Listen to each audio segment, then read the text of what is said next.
बिस्मिल्लाहिर्रहमानिर्रहीम। अस्सलाम वालेकुम। आज हम डिस्कस कर रहे थे चैप्टर इम्यूनिटी को। हमने इसमें डिस्कस किया first line of defence content physical and chemical barriers, उसको हमने डिटेल से देख लिया। उसके बाद हमने डिस्कस कर लिया सेकंड लाइन ऑफ डिफेंस के कंपोनेंट को हमने डिस्कस कर लिया। स्पेशलाइज्ड वाइट ब्लड सेल्स हमने डिस्कस किया है। उसके बाद हमने डिस्कस किया था कि फीवर क्या होता है, और उसके बाद कम्प्लीमेंट प्रोटीन्स और इंटरफेरेंस डिस्कस किया था। आज का जो हमारा टॉपिक है वो है inflammatory response is one of the non specific response. Inflammatory response या इन्फ्लेमेशन। सबसे पहले देखो इन्फ्लेमेशन की हम डेफिनेशन करते हैं, फिर आगे मैं आपको डायग्रामेटिकली समझाता हूँ। अभी डेफिनेशन सुनो। अ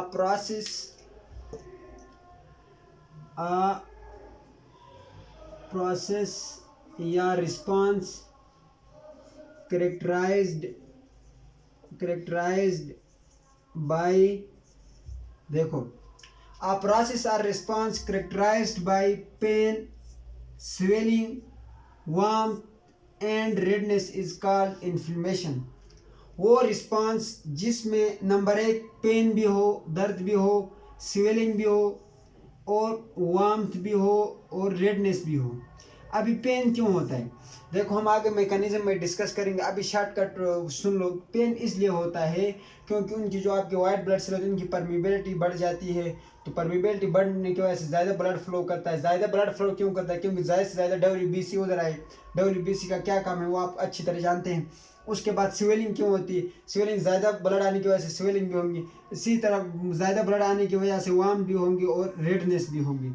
तो a process or response characterized by pain, swelling, warmth and redness is called inflammatory response or inflammation। ये नॉन स्पेसिफिक है। नॉन स्पेसिफिक से मुराद ये है कि it act against wide variety of pathogens. Wide variety of pathogens के against act करता है। अभी देखो डिटेल्स। when a tissue जब कोई tissue are injured by bacteria, toxin और हीट और एनी अदर काज, कोई काज की वजह से कोई आपका टिश्यू इंजर्ड होता है तो उधर स्पेशल केमिकल्स रिलीज होते हैं। Histamine, bradykinin and serotonin chemicals released by damage tissue. जो आपका डैमेज टिश्यू होता है, टिश्यू डैमेज क्यों होता है? कोई काज की वजह से, बैक्टीरिया की वजह से होता है, टॉक्सिन की वजह से हो सकता है, हीट की वजह से हो सकती है। आपका जो टिश्यू रिलीज हुआ है उधर से कुछ केमिकल्स रिलीज हो गए। हम मेनली हिस्टामिन को देखेंगे, ये भी हो सकते हैं। Histamine chemical released by damage tissue. तो हम अभी इसको डायग्रामेटिकली समझते हैं। ये आपका टिश्यू है, ये आपका टिश्यू आपको नजर आ रहा होगा। ये आपका टिश्यू है, इसको समझो। इधर इसकी इंजरी हो गई, इधर इसका पैथोजन पहुंच गया। इसके नीचे ये आपकी ब्लड वेसल्स है, ये है। ये पहले देखो ये क्या नाम है, मतलब इधर से परमिबिलिटी नहीं, ये पूरी इधर से टूटी हुई नहीं, पूरी ब्लड वेसल्स इस तरह। जब आपकी इंजरी हुई, इधर आपकी इंजरी हुई, आपको चोट लगी, आपको कोई बैक्टीरिया, कोई टॉक्सिन, कोई हीट की वजह से इंजरी हुई, तो उसके बाद क्या होगा? उस जगह में पेन होगी, दर्द सी होगी, उसके बाद स्वेलिंग होगी, उसके बाद वार्मथ एंड रेडनेस, और उस जगह में रेडनेस भी होगी। देखो अगर आपको किसी टिश्यू में इंजरी हुई है तो उस जगह में क्या होगी? पेन होगी, स्वेलिंग होगी, वार्मथ होगी, रेडनेस होगी। पेन क्यों होगी? अभी देखो पेन किस लिए होगी हम डिस्कस अभी करते हैं। पेन इसलिए होगी कि more white blood cells flow to infection site. ज़्यादा से ज़्यादा वाइट ब्लड सेल किधर आएंगे? ब्लड वेजल में इन्फेक्शन साइट की तरफ आएंगे। तो इधर वो मतलब ज़्यादा से ब्लड वेजल्स इधर आएंगे, वाइट ब्लड सेल्स इधर आएंगे। तो क्या होगा कि इधर जो नर्व रिसेप्टर्स है वो मतलब एज पेन रिसेप्टर्स जो है वो फील करेंगे, पेन होगी। उसके बाद देखो स्वेलिंग का भी यही सेम लॉजिक है। स्वेलिंग क्यों होगी? इसलिए होगी क्योंकि ज़्यादा से ज़्यादा वो WBC आएंगे तो डेंसिटी उनकी बढ़ जाएगी, तो इस तरह स्वेलिंग भी बढ़ जाएगी। उसके बाद वार्म, गर्माइश क्यों होगी? देखो ब्लड फ्लो इंक्रीज होगा, मतलब ब्लड फ्लो इंक्रीज होगा तो इस वजह से क्या होगा? उस जगह में ब्लड फ्लो इंक्रीज होने से वार्म होगी। और दूसरी रेडनेस क्यों होगी? रेडनेस इसलिए होगी क्योंकि उधर इन दोनों का सेम लॉजिक है। देखो वार्मथ और रेडनेस का ब्लड फ्लो, ब्लड बी से ब्लड फ्लो आई से इंक्रीज, इधर ब्लड फ्लो इंक्रीज होगा। ब्लड फ्लो इंक्रीज होने की वजह से क्या होगी, वार्म और रेडनेस होगी। और पेन किस लिए हो गया, पेन इसलिए हो गया इंक्रीज वेजल्स परमिबिलिटी, जो वेजल ने उसकी परमिबिलिटी इंक्रीज होगी। वेजल की परमिबिलिटी इंक्रीज होने से क्या होगा, वेजल की परमिबिलिटी देखो इधर ये लाइनें कटी हुई नहीं थी, इधर ये लाइनें कटी हुई देखो आपको नजर आ रही होंगी, ये कटी हुई, तो इंक्रीज वेजल परमिबिलिटी होगी।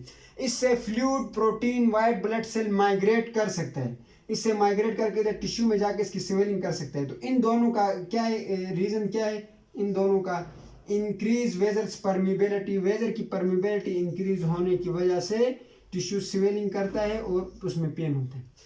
उसके बाद मेन चीज टॉपिक का होता है मैकेनिज्म, हम मैकेनिज्म देखते हैं। देखो सबसे पहले आपके टिश्यू में, आपके सेल में कहीं भी आपके किसी मतलब कोई टिश्यू इंजर्ड हुआ है तो उधर जो आपके हमने मेस्ट सेल को डिस्कस किया है डिटेल में, स्पेशलाइज्ड वाइट ब्लड सेल में हमने सेकंड लाइन ऑफ डिफेंस इसके पहले 2 लेक्चर छोड़ के पहले उस वाले लेक्चर में हमने डिस्कस किया।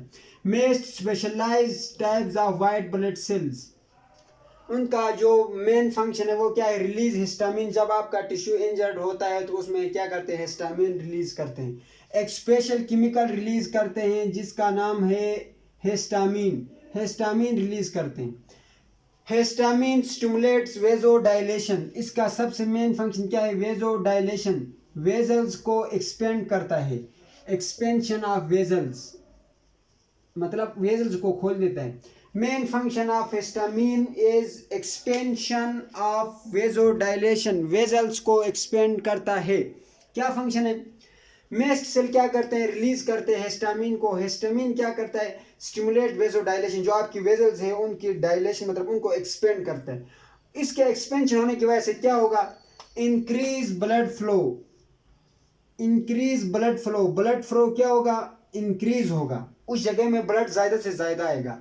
देखो सिंपल सी बात है, आपके मेस्ट सेल उधर इंजरी हुई, वो हिस्टामिन रिलीज करेंगे, हिस्टामिन क्या करेगा, वेजोडाइलेशन करेगा, यानी वेजल्स को डायलेट करेगा, वेजल को खोल देगा उसकी वजह से इंक्रीज ब्लड फ्लो, उधर ब्लड फ्लो की इंक्रीज होगी, ब्लड फ्लो बढ़ जाएगी, ब्लड फ्लो बढ़ जाएगी। प्लस दूसरा भी होगा इंक्रीज वेजल्स परमिबिलिटी, वेजल्स की परमिबिलिटी भी बढ़ जाएगी। देखो जो हिस्टामिन वेजोडाइलेशन करेगा, वेजोडाइलेशन की वजह से 2 प्रोसेस सामने आएंगे। सबसे पहले क्या होगा, increase blood flow, blood flow increase होगा, और दूसरा इंक्रीज वेजल्स परमिबिलिटी, वेजल की परमिबिलिटी इंक्रीज होगा। मैंने इधर आपको डायग्रामेटिकली समझाया था कि इधर देखो ये परमिबिलिटी इंक्रीज होगी, इधर से बाहर से फ्लूइड प्रोटीन्स एंड डब्ल्यूबीसीज इंटर टू टिश्यू हो सकते हैं। देखो इंक्रीज ब्लड फ्लो होने की वजह से क्या होगा, increase blood flow, due to increase blood flow cause warmth and redness, उस जगह में गर्माइश होगी। देखो ब्लड ज्यादा आ गया है तो उधर क्या होगा, देखो उधर ज्यादा जमा हो गया तो उधर जोर लगेगा, और उसकी वजह से क्या होगा, फ्रिक्शन की वजह से क्या होगी, हीट होगी, हीट की वजह से आपको गर्माइश फील होगी, वार्म एंड रेडनेस, रेडनेस क्यों होगी, आपने देखा होगा यार कहीं चोट लगी है, देखो इस तरह चोट लगी है तो उस जगह में या किसी मच्छर से ने काटा हो कोई हो तो उधर रेडनेस होती है, वार्मथ होती है वो जगह, वो किस वजह से होती है, increase blood flow. Blood flow increase क्यों होता है, वेजोडाइलेशन, वेजल्स आपकी डायलेट करती है, एक्सपेंड हो जाती है, इसलिए क्या होता है कि उस जगह में इंक्रीज ब्लड फ्लो क्या करता है, काज वार्मथ एंड रेडनेस, वार्मथ और रेडनेस को काज करता है। उसके बाद देखो प्लस हमने क्या करता है, इंक्रीज वेजल्स परमिबिलिटी, वेजल की परमिबिलिटी को इंक्रीज करता है। अगर वेजल की परमिबिलिटी देखो इधर, वेजल की आपको मैं और भी बड़ा करता हूँ, वेजल की परमिबिलिटी इंक्रीज होगी, इसकी वजह से क्या होगा, माइग्रेशन ऑफ फ्लूइड प्रोटीन डब्ल्यूबीसीज टू टिश्यू, माइग्रेशन इनके इंक्रीज वेजल परमिबिलिटी, अगर वेजल की परमिबिलिटी इंक्रीज है तो वो मतलब इधर से परमिट होगा उधर जाएंगे, फ्लूइड जाएगा नंबर 1, प्रोटीन्स जाएंगी नंबर 2 और डब्ल्यूबीसी जाएंगी।